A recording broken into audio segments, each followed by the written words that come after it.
Welcome back جی. Break کے بعد آپ کے ساتھ ہیں اور ہم نے گفتگو کرنی ہے سفر کی. اور سفر ہے ایسی جگہ کا کہ جس کی خواہش آپ کو بھی ہے, مجھے بھی ہے, ہر مسلمان کو ہوتی ہے. حرمین شریفین کے سفر کا مجھے ذکر کرنا ہے. اس پہ گفتگو کرنے کے لیے ہمارے ساتھ موجود ہیں حافظ شفیق کاشف صاحب. حج اور عمرہ آپریٹر ہیں اور چیمبر میں باقاعدہ اپنی ایک شناخت رکھتے ہیں.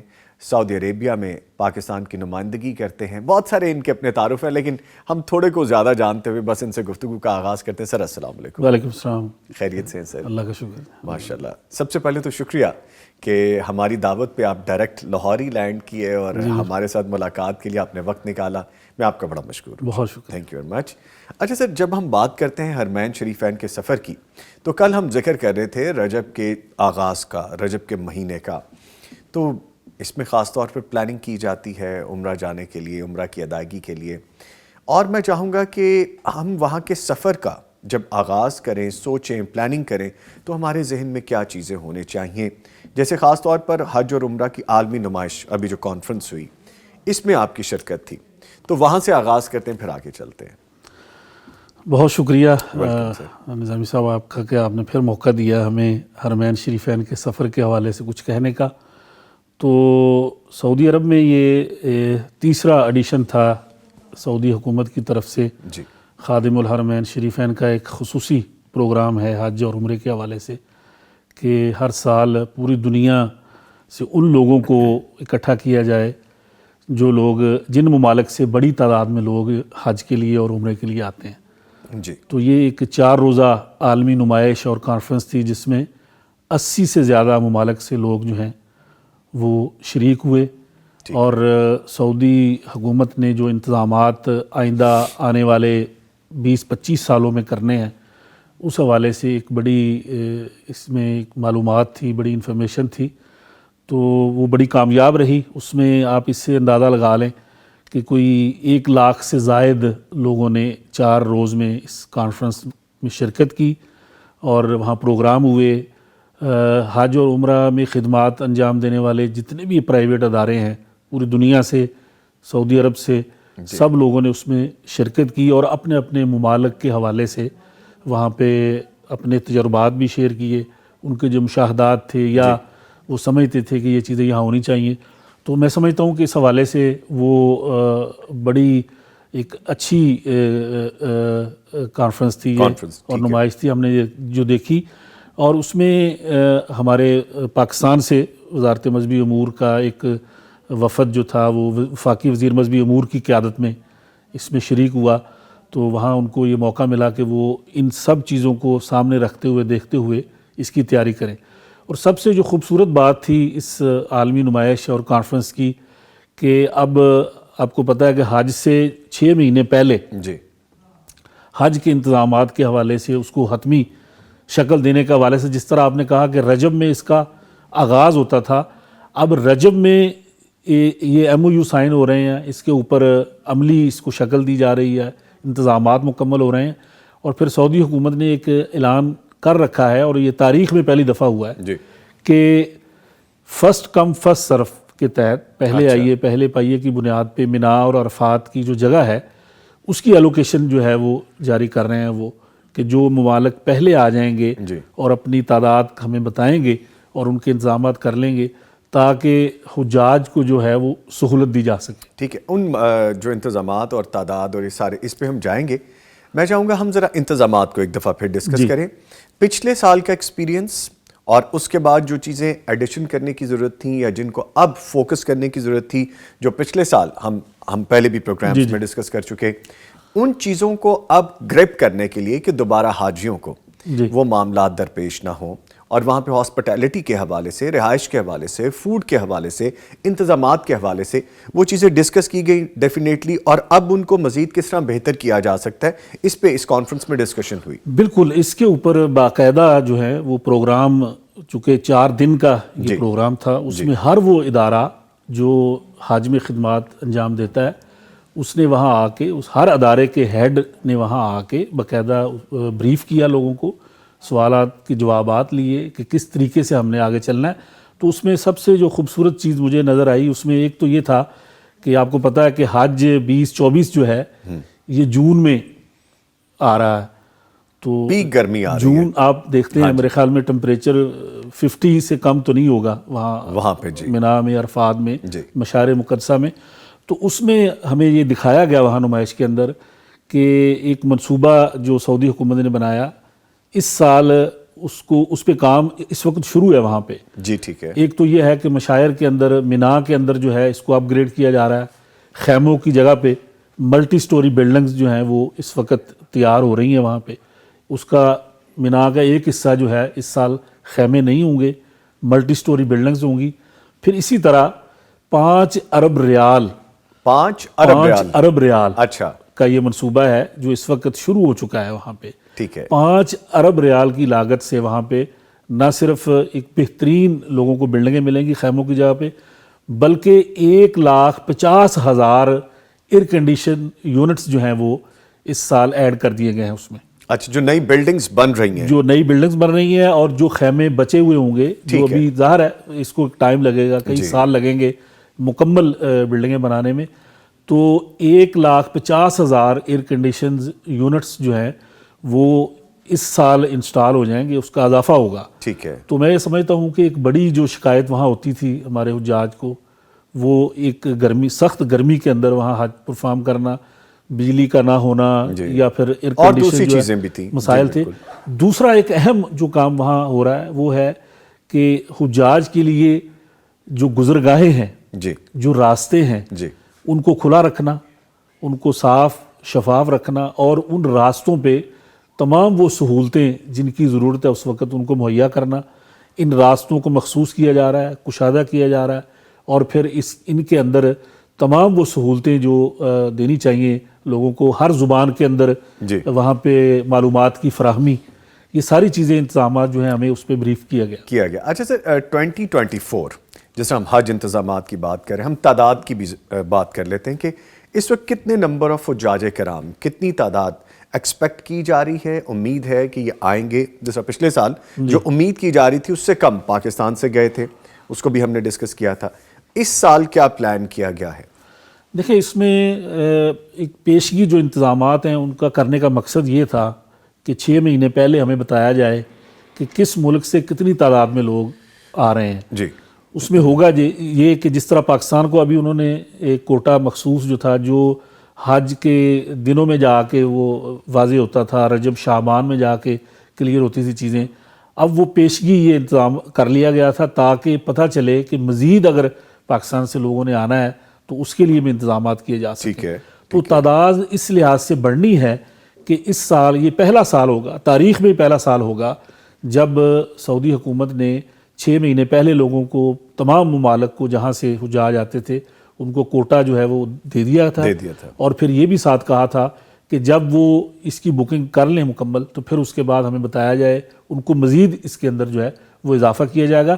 تو اس میں میں سمجھتا ہوں میرے خیال میں تعداد جو تھی وہ لاسٹ ایئر جو تھی، جو بیرون ملک سے سعودی عرب آنے والے لوگ تھے، ان کی تعداد کوئی 1.8 ملین یا اس سے کچھ زائد تھی، جو اس سال جو ہے لگ بھگ جو ہے 2.5 ملین کے قریب ہوگی جو باہر سے لوگ سعودی عرب حج کے لیے آئیں. اس میں پاکستان بھی شامل ہے. اس میں پاکستان بھی شامل ہے. پاکستان کا کوٹا اس وقت کتنا نظر آ رہا ہے کہ اس سال کیا ایکسپیکٹیشن؟ دیکھیں، پاکستان کا کوٹا جو ہر سال کی طرح اس سال بھی 1,80,000 1,79,250 آلموسٹ وہی ہے، پچھلے سال وہی ہے. لیکن اب ہمارا یہ مطالبہ رہا ہے ہمیشہ سے سعودی حکومت کے ساتھ کہ ہماری آبادی چونکہ بڑی ہے اور نئی جو مردم شماری ہے اس کے مطابق اس میں اضافہ کیا جائے. لیکن یہ عجیب اور بڑی دلچسپ بات ہوگی کہ اب یہ پچھلے سال یا اس سال ہم دیکھ رہے ہیں کہ وہ تعداد بھی جو ہے پاکستان سے پوری نہیں ہو رہی. جی تو بالکل پچھلے سال بھی جس طرح واپس ایسے ہوئے ہوا، اور اس سال بھی ہم دیکھ رہے ہیں کہ ابھی تک جو ہے وہ بکنگ جو ہے وہ ہماری گورنمنٹ نے جو مکمل کی ہے وہ پرائیویٹ اسکیم ریگولر اسکیم میں تو ہوئی ہے مکمل, لیکن دوسری جو اسپانسرشپ اسکیم تھی اس کے اندر ابھی تک اس میں وہ تعداد مکمل نہیں ہو سکی. اچھا, جو پرائیویٹ کا ہم ذکر کریں گے یہاں پہ, آپ نے گورنمنٹ کا ذکر کر دیا, ان کی بکنگ شروع ہو چکی ہے اور کب تک رہے گی اور اس کی کیا تعداد ہے؟ دیکھیں جو پرائیویٹ سیکٹر ہے اس میں ہماری گورنمنٹ نے جو 50% کوٹا ہے پاکستان کا, اس کا 50% پرائیویٹ سیکٹر کو دیا ہے. ٹھیک ہے, لیکن اس میں پھر ایک شرط عائد کی ہوئی ہے کہ وہ 50% جو ہے کوئی 90,000 کے قریب بنتا ہے, اس میں پھر 2 اسکیمیں جو ہے وہ پرائیویٹ سیکٹر بھی متعارف کروائے گا. اس میں بھی ایک پرائیویٹ اسکیم ہوگی اور ایک اسپانسرشپ اسکیم ہوگی. ٹھیک ہے, تو تقریباً 44,000 کچھ 100 لوگ جو ہیں وہ اسپانسرشپ اسکیم کے ذریعے جائیں گے. اس کا مطلب یہ ہے کہ وہ بیرون پاکستان سے جو پاکستانی پاسپورٹ ہولڈر ہوں گے وہ باہر سے آئیں گے, باہر سے وہ پیسے لے کے آئیں گے تو پھر جا سکیں گے. لیکن اس میں ہم نے دیکھا کہ گورنمنٹ خود اس میں ناکام ہوئی اور گورنمنٹ اسکیم کا جو کوٹا تھا اس میں وہ 25% رکھا گیا تھا, جس کی تعداد تقریباً 25,000 تھی. اس میں سے پوری دنیا سے 1 مہینے کی تاریخ دینے کے باوجود 4,000 لوگ آ سکے ہیں اسپانسرشپ. 25,000 میں سے صرف 4,000. اچھا, اور 21,000 جو کوٹا ہے اسپانسرشپ اسکیم کا وہ سعودی حکومت کو واپس کیا گیا ہے کہ اس کے انتظامات جو ہے وہ پاکستان نہیں کر سکتا, اس کے لیے ہمارے پاس ڈالر نہیں ہے.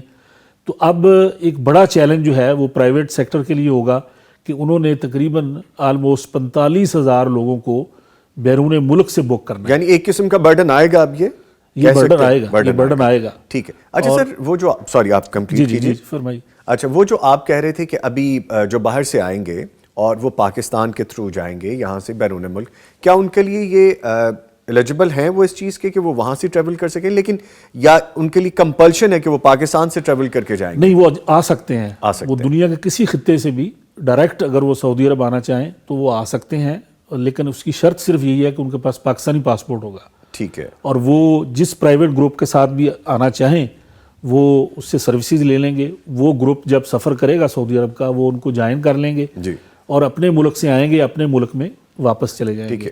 اور ان کے لیے اس میں ایک اور کشش بھی جو ہے وہ موجود ہے ہمارے جو تارکین وطن ہیں پوری دنیا میں, کہ اگر وہ ان ممالک سے آتے ہیں سفر کے لیے, حج کے لیے, اور اس ملک کا پاسپورٹ استعمال کرتے ہیں تو وہ چونکہ پیکج بہت مہنگے ہیں, کاسٹلی ہے, اور وہ سعودی جو پورٹل ان کے لیے موجود ہے اس کے ذریعے آئیں گے تو اس کے مقابلے میں کوئی نصف کے قریب جو تقریباً پیکج جو بجٹ بنتا ہے اس میں وہ پاکستان سے ٹریول کر سکتے ہیں, گرین یا وہاں سے بھی آ سکتے ہیں, گرین پاسپورٹ کے وہ ٹریول کریں گے. ٹھیک ہے. اچھا سر, جو پرائیویٹ حج کے لیے بھی جو بکنگز ہیں یہ کب تک کھلی ہیں اور آپ کے پاس کیا فگرز ہیں کہ آپ کے جو پرائیویٹ کوٹے میں سے لوگ جا چکے ہیں وہ کہاں تک ہیں؟ دیکھیں, پرائیویٹ کا ابھی گورنمنٹ نے اجازت دی ہے کہ جی ہم اس کو سٹارٹ کریں گے 29 جنوری سے. ٹھیک ہے. 29 جنوری سے لے کے پھر یہ 28 فروری تک جو ہے وہ ایک مہینہ پرائیویٹ سیکٹر کو دیا جائے گا کہ وہ بکنگ کریں اپنی مکمل کر کے یہ سارے انتظامات کریں. ٹھیک ہے, یعنی ابھی وہ اس کا آغاز ہونا ہے. اچھا, اس جو بات سمجھ میں آئی کہ پہلے گورنمنٹ کا کوٹا فل ہو جائے پھر اس کے بعد وہ انٹرٹین کریں گے پرائیویٹ کوٹے کی طرف, جو ابھی چیز سمجھ میں جی بالکل ایسا ہی ہے. گورنمنٹ کا مکمل ہو چکا ہے, بکنگ مکمل ہو چکی ہے. جنہوں نے گورنمنٹ کے ذریعے سفر کرنا تھا وہ اپنا مکمل کر چکے ہیں بکنگ. اب پرائیویٹ سیکٹر جو ہے وہ اپنی بکنگ کا آغاز کرے گا. ٹھیک ہے. اسپانسرشپ جو اسکیم ہے اس کی ناکامی بھی مجھے نظر آتی ہے, جیسے آپ گفتگو کریں, اس کی کوئی ریزن بھی ہوگی, کیا وجہ ہے اس کی؟ اور ابھی تک جو درخواستیں جو ہیں جیسے آپ نے کہا کہ 4,000 والی, یہ کیا فلا کیا نظر آتا ہے اس میں, جبکہ یہ چیپ پڑتا ہے, سستا پڑتا ہے. اگر آپ کے پاس ریڈ یا بلو پاسپورٹ ہے تو as compare to green passport, Pakistan کا پاسپورٹ ہے, آپ سستے جا سکتے ہیں بیرون ملک رہتے ہوئے. آپ کو ریزن کیا نظر آتا ہے؟ دیکھیں, اس میں بنیادی جو چیز تھی, ایک گورنمنٹ نے اس پہ اسپانسرشپ اسکیم کا اعلان تو کیا, لیکن جو ہمارے تارکین وطن ہیں ان کے لیے کوئی ایسا فنڈ ٹرانسفر کی کوئی سہولت جو تھی کہ وہاں سے ظاہر ہے اس کی پہلی شرط ہی یہ ہے ڈالرز میں ہو کہ ڈالرز میں جو ہے ٹرانسفر کریں. پہلی بات تو یہ ہے کہ جو لوگ جیسے خلیجی ممالک میں ہیں یا فار ایسٹ میں ہمارے پاکستانی ہیں یا یورپ میں یا امریکہ میں جو لوگ ہیں مختلف کرنسیوں کو سب سے پہلے وہ لے کے آئیں گے, کنورٹ کریں گے اس کو ڈالر میں. جی بالکل, ڈالر میں کریں گے. جیسے اس میں پھر وہ کئی دفعہ ان کو یہ کرنا پڑتا ہے. اور دوسرا یہ ہے کہ ان کا جو سٹیٹس ہے وہاں پہ جی وہ بھی ہونا چاہیے کہ کیا ان کا سٹیٹس ہے کہ وہ اتنے پیسے جو ہیں وہ باہر ٹرانسفر کر رہے ہیں. تو اس میں میں سمجھتا ہوں کہ گورنمنٹ نے اس کی پوری تیاری جس طریقے سے کرنی چاہیے سے نہیں کی, اور لوگوں کو یہ سہولت جو تھی فنڈ ٹرانسفر کی یہ پراپر نہیں مہیا کی, جس کی وجہ سے یہ اس میں ناکامی ہوئی. کیونکہ بہت سے لوگ اب بھی اسپانسرشپ اسکیم کے ذریعے آنا چاہتے ہیں, اور لیکن اس کے لیے کوئی راستہ اس میں نہیں ہے کہ وہ اپنے فنڈ ٹرانسفر چینلائز نہیں ہوا پراپر, چینلائز نہیں ہوا. یہ بات آپ کی بڑی لاجک والی ہے کہ اگر آپ کے پاس وہاں پہ یوروز ہیں, پاؤنڈز ہیں یا اور کوئی کرنسی ہے تو آپ اس کو پہلے کنورٹ کریں گے ڈالر میں. ایک تو یہ ہیپ ہیزرڈ تھوڑا سا نظر آتا ہے, اس میں بندہ تھوڑا سا اس میں جاتا ہے. سیکنڈلی اگر آپ کا لیونگ سٹیٹس وہ نہیں ہے, آپ کے وہاں پہ جاب کا وہ سٹینڈرڈ نہیں ہے, آپ ٹرانسفر نہیں کر سکتے, تو گورنمنٹ نے یہ چیز اس کانفرنس میں ڈسکس نہیں کی جس کانفرنس میں اور بہت سی چیزیں ڈسکس ہوئیں. نہیں, یہ اصل میں جو کانفرنس تھی اس میں سعودی گورنمنٹ کا اس سے کوئی تعلق نہیں ہے. ان کو تو ڈالرز چاہیے بس, ان کو تو جو اماؤنٹ جی ان کا کوئی تعلق نہیں ہے کہ آپ اسپانسرشپ اسکیم سے آ رہے ہیں یا پرائیویٹ سے آ رہے ہیں یا گورنمنٹ اسکیم سے آ رہے ہیں, ان کا کوئی اس سے تعلق نہیں. یہ تو ہماری گورنمنٹ نے ایک ڈالر کے نہ ہونے کی وجہ سے بنائی کہ باہر سے ہم جو ہے وہ ڈالر منگوائیں گے. اور یہاں تک آپ اندازہ لگا لیں کہ کتنی مشکلات اس میں آئی ہیں کہ گورنمنٹ اسکیم کے اندر کوئی 5-6 ہزار جو درخواستیں تھیں وہ زائد تھیں. اچھا, اور اس کوٹے میں زائد تھیں وہ؟ جی اس میں زائد تھی, اور گورنمنٹ ان کو اتنے بھی ڈالر ہمارے پاس نہیں ہیں کہ وہ 5-6 ہزار لوگ جو ہیں جن کو واپس کر دیا گیا بیلٹنگ کے بعد, ان کی درخواستیں واپس ہوئیں کہ وہ حج پہ نہیں جا سکتے, کہ اس کو پرائیویٹ اسپانسرشپ اسکیم میں نہیں ڈالا جا سکا 5-6 ہزار آدمی کو, اور وہ سعودی حکومت کو واپس کیا جا رہا ہے. تو اس سے آپ اندازہ لگا سکتے ہیں کہ کتنی مشکلات پیش آئی ہیں ان حجاج کو. ٹھیک ہے. اچھا سر, جو کانفرنس کا آپ نے ذکر کیا, ہم چونکہ سوشل میڈیا پہ بھی اکٹھے ہیں, ہم ایک دوسرے کو چیک کرتے رہتے ہیں, ایک دوسرے کے ساتھ گفتگو رہتی ہے. میں نے آپ کی بڑی پوسٹ دیکھی ہیں, کبھی خانہ کعبہ کے پاس دیکھی ہیں, کبھی میں نے آپ کو ایک ماڈل ریسیو کرتے دیکھا ہے. تو ہمیں تو بڑا رشک آتا ہے کہ آپ ماشاءاللہ وہاں پہ موجود رہتے ہیں, اور ہمارا دل للچاتا رہتا ہے کہ ہم کب پہنچیں گے وہاں پہ.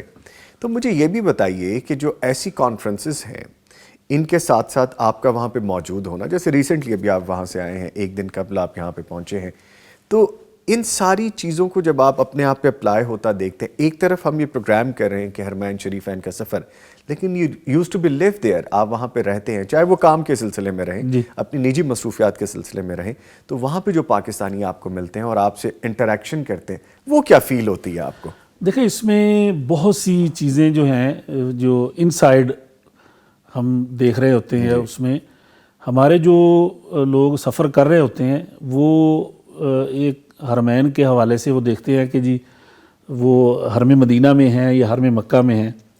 اب گزشتہ چند سالوں سے ایک بڑی تبدیلی وہاں جو آئی ہے وہ ہے ٹورزم کی, کہ انہوں نے اس کو سیاحت کی طرف لے گئے. تو معلومات نہیں ہے لوگوں کو جو جاتے ہیں وہاں پہ. جیسے میں جب جاتا ہوں تو میں اس جستجو میں ہوتا ہوں کہ میں نے کہاں جانا ہے, اور اس حوالے سے وہاں جو آثار ہیں, وہاں پہ ہمارے نفوس قدسیہ سے متعلق کچھ چیزیں ہیں. جیسے ابھی اس سفر میں اتنا لیٹسٹ ہے وہ چیزیں کہ ابھی وہ میرے خیال میں تکمیل تک نہیں پہنچی. سر شیئر کیجئے نا, وہ بھی شیئر کیجئے. ابھی وہ دنیا نے دیکھنی ہیں چیزیں. تو میں ابھی 2 دن پہلے مدینہ منورہ میں گیا تو وہاں پہ ایک 3D میوزیم بنایا ہے جو سیرت کے متعلق ہے. ماشاءاللہ, سیرت کے متعلق, سیرت النبی صلی اللہ علیہ وسلم, اور اس کا نام ہی یہ رکھا گیا ہے السلام علیکہ ایھا النبی. اللہ اکبر. اس پروجیکٹ کا نام ہے اچھا السلام علیکہ ایھا النبی یا ایھا النبی. اچھا, اس کا ٹائٹل یہ ہے, اور اس کے اندر 3D میوزیم بنا کے وہ وہاں پہ اس کا آغاز ہو چکا. اس کے کچھ مرحلے ابھی ہونے ہیں جو اب انشاءاللہ جب ہمارے حجاج جائیں گے یا رمضان میں لوگ جائیں گے تو وہ دیکھ پائیں گے. میں ابھی اس کو دیکھ کے آیا ہوں. دیکھیں, ابھی وہ کمپلیشن میں ہے. جی نہیں, مکمل ہو چکا ہے, لیکن اس کے اندر ابھی کچھ چیزیں ایڈ ہونی. اچھا, ایڈ ہونی.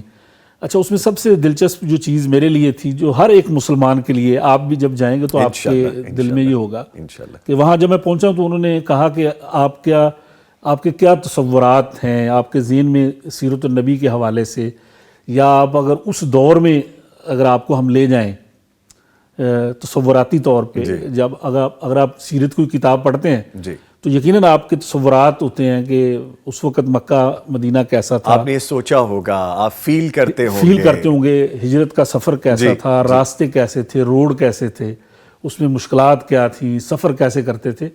تو اس میں وہاں گیا ہوں تو انہوں نے کہا کہ آپ اگر اس وقت کے بارے میں سوچنا چاہیں، معلومات لینا چاہیں، یا آپ کا خیال ہوگا کہ اگر میں اس وقت یہاں ہوتا، تو میں نے انہیں کہا کہ میں اگر اس وقت ہوتا تو میری یہ خواہش ہوتی کہ میں ہجرت کے لیے حضرت رسول اللہ صلی اللہ علیہ وسلم کے اس سفر کو میں دیکھتا یا جانتا. تو انہوں نے اس کا ایک تصوراتی سفر جو ہے وہ بنایا ہوا ہے، 3D اینیمیشنز اس نے بنا کے آپ کو 3D میں دکھایا. 3D میں وہ موجود ہے اچھا، کہ کیسے یہاں سے روانہ ہوئے مکہ مکرمہ سے، آغاز کیسے ہوا اور اس کا سفر کا اختتام کیسے ہوا. یعنی آپ اس سفر میں شامل ہو سکتے ہیں، تخیلاتی اس میں شامل ہو سکتے ہیں. اور جو راستے ہیں وہ ایسے تھے، راستے میں یہ واقعات ہوئے تھے، یہ لوگ ملے تھے. اور سب سے اچھی جو بات ہے اس کی، کوئی ایسی کوئی ٹیبل سٹوری نہیں ہے، کوئی من گھڑت کہانی نہیں ہے، بلکہ ہر چیز کا احادیث سے ریفرنس موجود ہے. جی بالکل، وہ کتب موجود ہیں، وہ حکایات وہ موجود جیسے ہی ہیں. آپ کسی منزل پہ پہنچتے ہیں تو اس کا کس حدیث میں اس کا ذکر آیا ہے وہ ریفرنس ساتھ اس کے دے دیا جاتا ہے. او بیوٹیفل. اچھا، یہ ایک پورا چل رہا ہے. پھر اس میں ہم نے دیکھا کہ وہ جتنے بھی سیرت کے پہلو ہیں، ہر پہلو کے اوپر وہاں یہ کام ہو چکا ہے.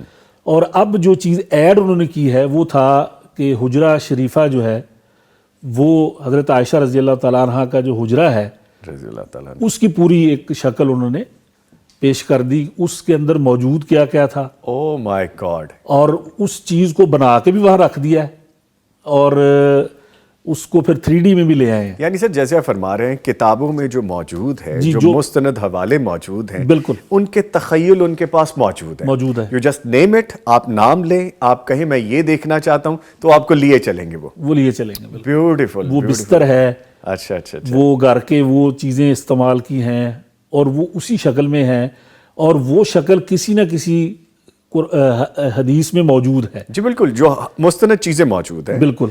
اچھا، اس میں پھر میں نے دیکھا کہ اس کے کئی ایک شعبے ہیں.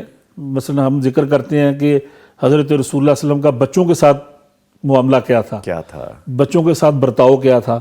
تو وہ پھر احادیث میں آ جاتا ہے کہ فلاں فلاں بچے کے ساتھ یہ معاملہ ہوا، یہ واقعہ ہوا. 3D آپ ایفیکٹ دیکھ سکتے ہیں، تو وہ آپ اس میں دیکھ سکتے ہیں. جنگوں کی صورتحال دیکھ سکتے ہیں، جنگوں کی صورتحال میں کہ اس جنگ میں کیا ہوا تھا. بالکل، وہ ساری چیزیں اس میں آ جائیں گی. پھر حضرت رسول اللہ صلی اللہ علیہ وسلم کا ایک سال کے واقعات جو ہیں، واقعات اس میں موجود ہیں پورے، یعنی کہ مکی زندگی، مدنی زندگی میں واقعات ہوئے، اس کے اندر پوری ایک تاریخ. جیسے آپ کہہ رہے ہیں کہ وہ ایڈریس کریں نبی پاک صلی اللہ علیہ وآلہ وسلم، اور آپ اس اجتماع میں بیٹھے ہیں، وہ جو احادیث موجود ہیں آپ اس دور میں جا سکتے ہیں، ان میں سے ون آف دیم آپ ہو سکتے ہیں.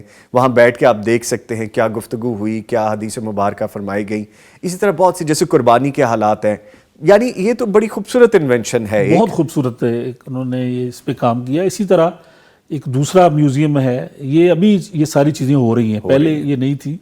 کہ مسجد نبوی کے متعلق کہ آپ چاہ رہے ہیں کہ مجھے وہ مسجد نبوی دکھائی جائے کہ جب حضرت رسول اللہ صلی اللہ علیہ وسلم مدینہ منورہ پہنچے، تشریف لائے، اور مسجد کی بنیاد جب رکھی ہے تو وہ کیا تھی، تب کا ایٹماسفیئر کیا تھا، ماحول کیا تھا، ایٹماسفیئر کیا تھا، جگہ کتنی تھی، کون لوگ اس میں شریک ہوئے تھے، اور اس کا حوالہ موجود ہے.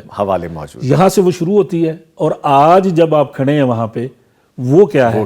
اچھا سر، جس طرح آپ کہہ رہے ہیں تو پھر تو اگر بندہ یہ دیکھنا شروع کر دے تو دل ہی نہیں کرتا ہوگا کہ یہ ختم ہو، یہ چلتا رہے، بندہ دیکھتا رہے. ایسی فیل آئی آپ کو، آپ نے جب دیکھا؟ بالکل ایسے ہی ہے، بلکہ آپ کے پاس ٹائم نہیں ہے اتنا. اوہ یس، ڈیفینیٹلی. مثلا اذان کا وقت ہوتا ہے، آپ جاتے ہیں، پھر واپس آ جاتے ہیں، تو پورا دن چاہیے آپ کو. مجھے تو لگتا ہے سر وہاں پہ اتنا رش رہے گا کہ وہاں پہ تو ٹائم بھی میرے خیال میں ایپ پہ لینی پڑے گی. پھر بالکل، اس کے لیے ظاہر ہے اس پہ اس کے انتظامات ہو رہے ہیں اس حوالے سے، جس طرح مختلف اپلیکیشنز آ رہی ہیں کہ اس کے اوپر آپ اپنا ٹائم لیں.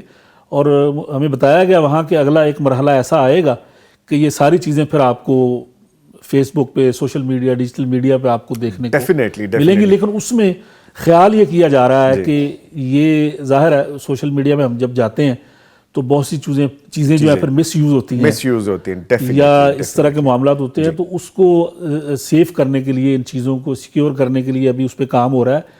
لیکن یہ ساری چیزیں جب آپ سفر میں جائیں گے تو اس کا ایک الگ ہی مزہ ہوگا. سر سن کے اتنا خوبصورت لگ رہا ہے. اشفاق صاحب بڑا پریشر دے رہے ہیں کہ بریک ہے، لیکن میرا دل نہیں کہہ رہا کہ اس کو ختم کریں اس ٹاپک کو، لیکن مجبوری ہے. جی بہت خوبصورت باتیں آپ نے بتائیں سر. وقت تھوڑا ہوتا ہے لیکن گفتگو ہمارے پاس زیادہ ہوتی ہے، تو میں آپ کا بہت شکریہ ادا کروں گا. ہمارے ساتھ موجود رہے حافظ شفیق کاشف صاحب. Sir thank you very much once again. بہت شکریہ. انشاءاللہ رہتے وقت کے ساتھ پھر جب ملاقات کریں گے تو آپ نے ہمیں مزید اس کے بارے میں بتانا ہے انشاءاللہ. Thank you very much. جی لے جی اس کے ساتھ ہی مجھے ایک بریک بھی لینی ہے، اور بریک پہ جانے سے پہلے جو چیز ابھی بتائی حافظ شفیق کاشف صاحب نے، اس کے بعد تو دل کرتا ہے کہ بندہ فوری طور پہ وہاں پہ پہنچ جائے اور وہ دیکھے اپنی آنکھوں سے وہ نظارے، وہ واقعات، وہ احادیث جو ہمارے پاس موجود ہیں وہ کس طرح عمل میں آ رہی تھی. تو ٹھیک ہے، اللہ تعالیٰ سے دعا کرتے ہیں کہ حرمین شریفین کے سفر پہ ہمیں لے چلے. اس کے ساتھ ہی لیتے ایک چھوٹا سا بریک. ہمارے ساتھ رہیے گا.